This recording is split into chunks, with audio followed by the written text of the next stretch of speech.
नमस्कार, मैं हूं आपके साथ पूर्णिमा मिश्रा। हमारे खास प्रोग्राम क्या कहते हैं नरेंद्र मोदी में आज आपको सुनवाएंगे पीएम मोदी का वो ऐतिहासिक भाषण जो उन्होंने 20 अक्टूबर 2011 को गुजरात में दिया। अपने भाषण में मोदी जी ने कहा कि ये सद्भावना मिशन ये कोई नरेंद्र मोदी की खोज नहीं, ये कोई गुजरात सरकार की खोज नहीं, ये कोई गुजरात के मुख्यमंत्री को एक बड़ा गजब का विचार आया ऐसा नहीं है। ये सद्भावना हजारों साल से हमारे रक्त में बह रही है, हमारे शरीर का हिस्सा है और उसी के कारण तो हमारे पूर्वजों ने मंत्र दिया था वसुधैव कुटुंबकम। देखो, मैंने कल्पना नहीं की जब मैंने सद्भावना मिशन का हर जिले में जाने का निर्णय किया, तब मैंने सोचा नहीं था कि मेरे साथ हजारों की तादाद में और भी बंधु भगिनी उपवास करें। मुझे अभी बताया गया करीब 8,500 लोग यहाँ ऐसे हैं जिन्होंने आज मेरे साथ उपवास करके इस सद्भावना मिशन को आगे बढ़ाने का संकल्प किया है। ये उपवास का निर्णय करके मेरे इस कार्य में समर्थन करने वाले मैं सभी भाइयों बहनों का अंतःकरण पूर्वक आभार व्यक्त करता हूं। भाइयों बहनों, मैं शाम के समय बहुत विस्तार से मेरा भाषण करने वाला। अभी तो सिर्फ आपका स्वागत करने के लिए मैं खड़ा हूं। एक कार्य को इतना जनसमर्थन हो, इसका कारण क्या है? ये सद्भावना मिशन ये कोई नरेंद्र मोदी की खोज नहीं है, ये कोई गुजरात सरकार की खोज नहीं है, ये कोई गुजरात के मुख्यमंत्री को वन फाइन मॉर्निंग एक बड़ा गजब का विचार आ गया, ऐसा नहीं है। ये सद्भावना हजारों साल से हमारे रक्त में बह रही है, हमारे शरीर का हिस्सा है, हमारे मन मंदिर का हिस्सा है, हमारी भावनाओं का अधिष्ठान है। और उसी के कारण तो हमारे पूर्वजों ने मंत्र दिया था वसुधैव कुटुंबकम का। ये वसुधैव कुटुंबकम का मंत्र भीतर अगर सद्भावना नहीं होती तो कभी जन्म नहीं लेता है। आज हम उस हमारे पूर्वजों के मंत्र को चरितार्थ करने का प्रयास कर रहे हैं, उसको आगे बढ़ाने का सपना लेकर के हम चले। हमारे ही तो पूर्वज थे, उन्होंने एक ऐसा मंत्र दिया था, अगर उस मंत्र को आज दुनिया समझे तो दुनिया में से ये आतंकवाद पूरी तरह खत्म हो जाए। कोई जरूरत न पड़े, सिर्फ उस हमारी भावना को, हमारे उस मंत्र को समझे। हमारे पूर्वजों ने कहा था, एकम सत विप्राहा बहुधा वदंती। सत्य एक है, विद्वान उसको भिन्न भिन्न तरीके से व्याख्यायित करते हैं। अगर इस सत्य को मान लिया जाए तो कौन ऊंचा कौन नीचा ये सवाल ही नहीं खड़ा होगा। तुम इस परमात्मा को मानोगे तभी मोक्ष मिलेगा, और उस परमात्मा को मानोगे तो नर्क मिलेगा, ये विचार ही नहीं रहेगा। परमात्मा एक है, उसके रूप भिन्न भिन्न होते हैं। कोई मस्जिद में जाके नमाज करता है, कोई गुरुद्वारे में जाकर के ग्रंथ साहब को नमन करता है, कोई अरिहंत को पूजा करता है, कोई पारसी अग्यारी में जाकर के गिरी की पूजा करता है, कोई शिवालय में जाता है, कोई कृष्ण के मंदिर में जाता है। रास्ते कुछ भी हो सकते हैं, लेकिन अंतिम स्थान सबका एक ही है। ये विचार हमारे पूर्वजों ने किया। हमारे पूर्वजों ने कभी नहीं कहा था कि जब तक तुम वो रास्ता छोड़ करके हमारे रास्ते पर नहीं आते तब तक तुम्हारा कल्याण नहीं होगा। ये विचार कभी इस धरती में पैदा नहीं हुआ।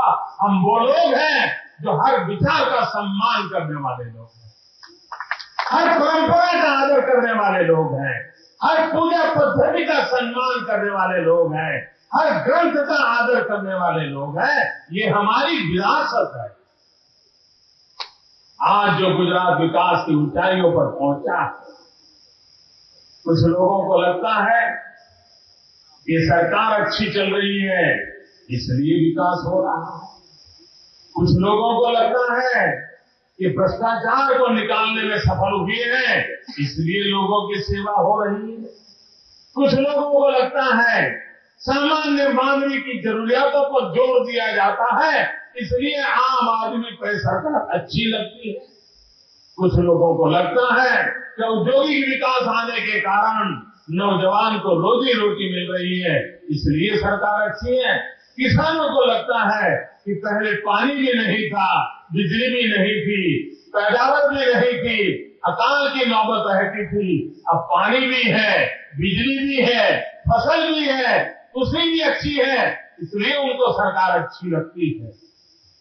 अलग अलग लोगों को अलग अलग कारणों से ये सरकार भाती है, ये सरकार अच्छी लगती है।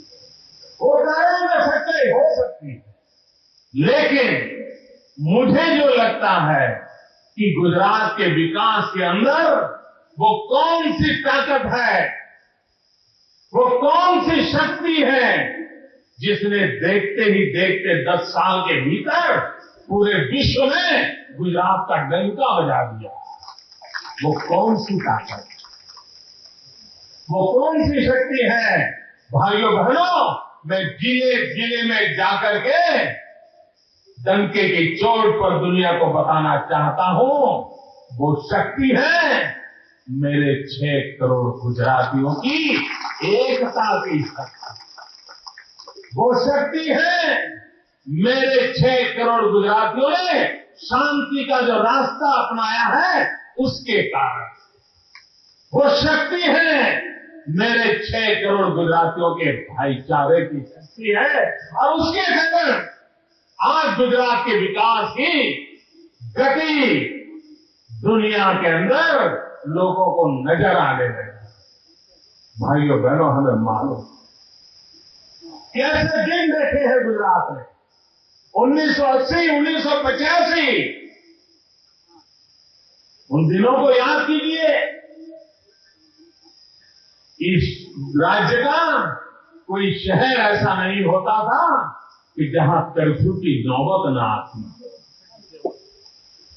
रास्ते चलते चाकू चलते, पतंग चलाने में झगड़ा हो जाए, कौमी दंगे हो जाते, एक ही साइकिल दूसरे पे टकरा जाए, आग लग जाती। किसी धर्म स्थान के आगे से बाजे बजाते हुए शादी निकलती है, शादी बारात, तो पथराव हो जाता। वो दिन हमने देखे थे। एक दूसरे को मारने काटने पर लगे रहते थे। 1980-85 के वो दिन भूलना मत भाइयों।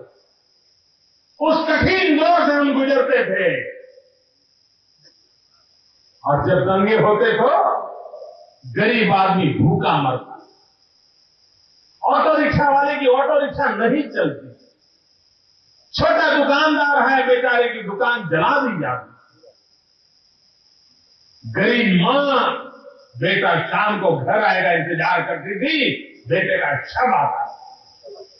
इस राज्य में बच्चा पैदा होता था, वो मां बोलना बाद में सीखता था, मामा बोलना बाद में सीखता था, पप्पा बोलना बाद में सीखता था। वो पहले सीखता था कर्फ्यू शब्द को। बच्चे को कर्फ्यू शब्द का अर्थ मालूम था। आज जो बच्चा 8-10 साल का हुआ है उसे कर्फ्यू क्या होता है मालूम तक नहीं। ये शांति का हमने अनुभव किया है।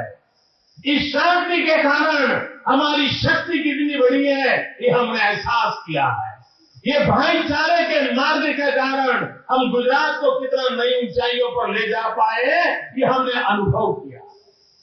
और जो चीज सिद्ध हुई है उसको बार बार स्मरण करना चाहिए। मैं अब तक इन विषयों पर नहीं बोलता था क्योंकि मैं दुनिया को पहले करके दिखाना चाहता।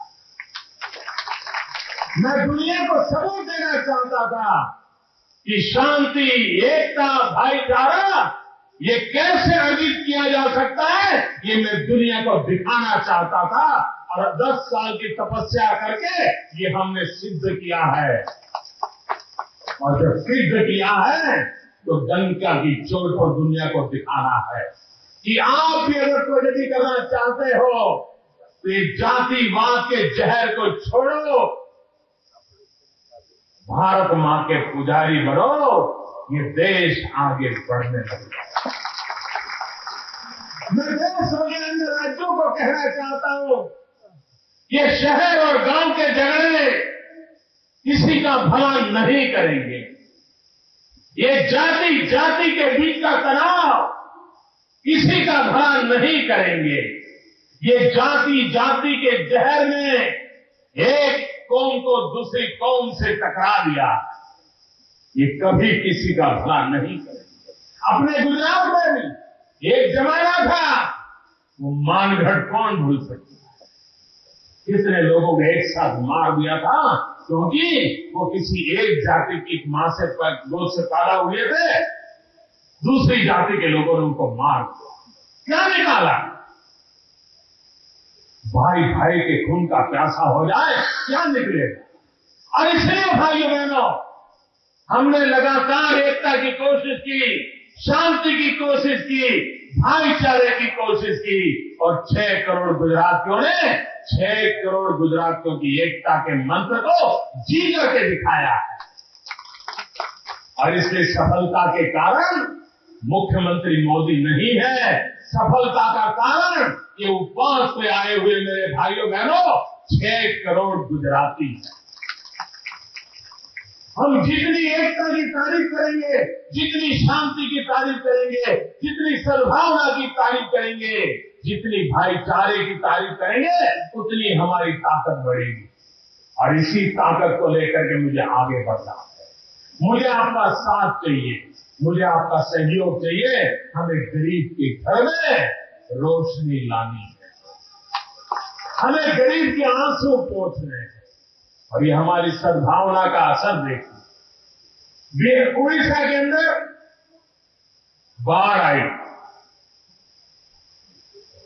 अनेक लोग बाढ़ के कारण तबाह हो गए। जैसे अभी धर्मेंद्र जी प्रधान उड़ीसा की गरीबी का वर्णन कर रहे थे, एक तो गरीबी और ऊपर से आपत्ति का संकट, उन बेचारों का क्या हुआ होगा। कुछ दिन पहले जब ये सारी जानकारियां मेरे पास आई तो मैंने सूरत और हमारे नवसारी के मित्रों को कहा कि हमने भी कुछ न कुछ मदद हमारे उड़ीसा के भाई बहनों को करनी चाहिए। ये हमारा मानवीय कर्तव्य है और यही तो हमारी सद्भावना है। और दूसरा, उड़ीसा के लोग मेरे गुजरात में पसीना बहाते, मेरे गुजरात की समृद्धि में उड़ीसा के भाई आकर के दिन रात मेहनत करते हैं, तो उनके भाई लोग जब परेशान हो तो हमारा भी तो कर्तव्य बनता है। और इसलिए कुछ मात्रा यही के नागरिकों के माध्यम से हमें जो सहाय मिली है, वो आज शाम को हम उड़ीसा में हमारे जो 2 नेता आए हैं, श्री धर्मेंद्र प्रधान जी और बहन सुषमा जी, उनको आज हम अर्पित करने वाले हैं। और करीब 6-7 ट्रक भर करके ये सारा सामान हम उड़ीसा पहुंचाने वाले हैं। और उन्हीं के माध्यम से उन गरीब दुखियारे लोगों तक ये हमारे सद्भावना मिशन का संदेश पहुंचेगा।